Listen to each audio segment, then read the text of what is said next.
जब भी कोई फीमेल पहली पहली बार या नई नई मॉम बनी होती हैं तो उनके मन में कई सारे सवाल होते हैं। बहुत सारी ऐसी चीजें होती हैं जो उनको नहीं पता होती, उनको क्या करना है क्या नहीं करना है।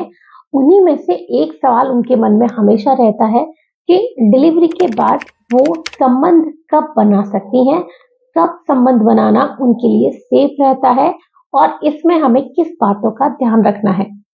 नमस्कार दोस्तों, मैं doctor Pallavi Mishra Ayushman health care Mainpuri से स्वागत है आपका मेरी यूट्यूब की फैमिली में। दोस्तों, आज की वीडियो में हम बात करेंगे कि आपकी डिलीवरी चाहे नॉर्मल हुई हो या सी सेक्शन के थ्रू हुई हो, आपको डिलीवरी के बाद रिलेशन कब बनाना है, कब रिलेशन बनाना आपके लिए सेफ रहता है और ऐसे में आपको ध्यान किन बातों का रखना चाहिए। लेकिन उससे पहले अगर आपने मेरे चैनल को अभी तक सब्सक्राइब नहीं किया है तो सब्सक्राइब कर लीजिए, आपको बहुत कुछ इन्फॉर्मेटिव जानने के लिए मिलेगा। जब भी किसी फीमेल की डिलीवरी होती है, ऐसे में वो मानसिक और शारीरिक दोनों ही रूप से डिस्टर्ब रहती हैं। चाहे वो डिलीवरी नॉर्मल हुई हो या उनकी सी सेक्शन के थ्रू डिलीवरी हुई हो, दोनों ही कंडीशन में उनकी बॉडी रिलेशन बनाने के लिए रेडी नहीं होती है। अगर किसी फीमेल की डिलीवरी योनि मार्ग के थ्रू होती है तो उनके योनि मार्ग के थ्रू थोड़े से घाव रहते हैं, उस मार्ग में थोड़े से स्टिचेस आ सकते हैं जिसकी वजह से उनको हील होने में थोड़ा समय लगता है।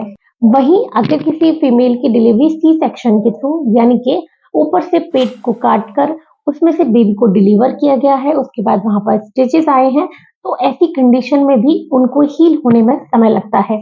दोनों ही कंडीशन में स्टिचेस आते हैं और बेबी की डिलीवरी होती है। जरूरी होता है कि हमें नई नई मदर को पूरा टाइम देना चाहिए ताकि उनकी बॉडी पूरी तरह से हील हो जाए। अगर आप डॉक्टर्स की माने तो आपको 15 से 40 दिन हर फीमेल को देना चाहिए ताकि उनकी बॉडी पूरी तरह से हील हो जाए और उसके बाद ही आपको रिलेशन बनाने के लिए सोचना चाहिए, ट्राई करना चाहिए। कभी कभी हम इस टाइम पर रिलेशन बनाना इसलिए भी अवॉइड करते हैं क्योंकि इस टाइम पर योनि मार्ग का मुंह खुला रहता है।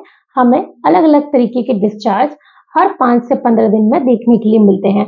इस टाइम पर रिलेशन रखने से आपको संक्रमण यानी कि इन्फेक्शन होने के चांसेस सबसे ज्यादा रहते हैं और आपको जल्दी जल्दी इन्फेक्शन भी हो सकता है।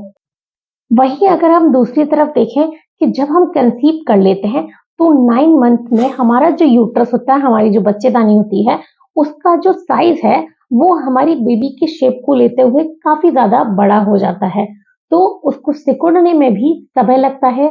जब डिलीवरी हो जाती है तब धीरे धीरे हमारा जो यूट्रस है वो अपनी शेप में आने लगता है, हमारी बॉडी हील होने लगती है।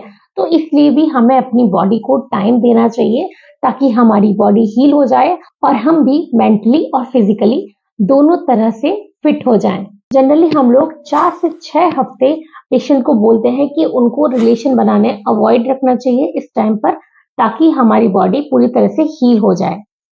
4 से 6 हफ्ते में फीमेल फिजिकली और मेंटली दोनों तरह से स्टेबल हो जाती हैं और उनका जो यूट्रस है वो भी पूरी तरह से हील होने लगता है और उनकी बॉडी भी अपनी शेप लेने लगती है। तो ये टाइम आपको अपने आप को जरूर देना चाहिए। अब हम जानते हैं कि डिलीवरी के बाद हमें संबंध बनाते समय किन बातों का ध्यान रखना चाहिए। अक्सर लोगों को ये गलतफहमी होती है कि उनके पीरियड्स स्टार्ट नहीं हुए हैं तो उन्हें कंसीव नहीं हो सकता, या वो अपने बच्चों को फीड करा रही हैं तो उन्हें कंसीव नहीं हो सकता। ये दोनों ही बातें गलत हैं। आप अगर अपने बच्चे को फीड करा रही हैं तो भी आप कंसीव कर सकती हैं और अगर आपके पीरियड्स स्टार्ट नहीं हुए हैं तो भी आप कंसीव कर सकती हैं। जानते हैं कैसे? पहली बात, अगर आप ब्रेस्ट फीड नहीं करा पा रही हैं या आपका बच्चा ब्रेस्ट फीड नहीं कर रहा है, ऐसी कंडीशन में आप डिलीवरी के 4 हफ्ते में ओवुलेट करेंगी।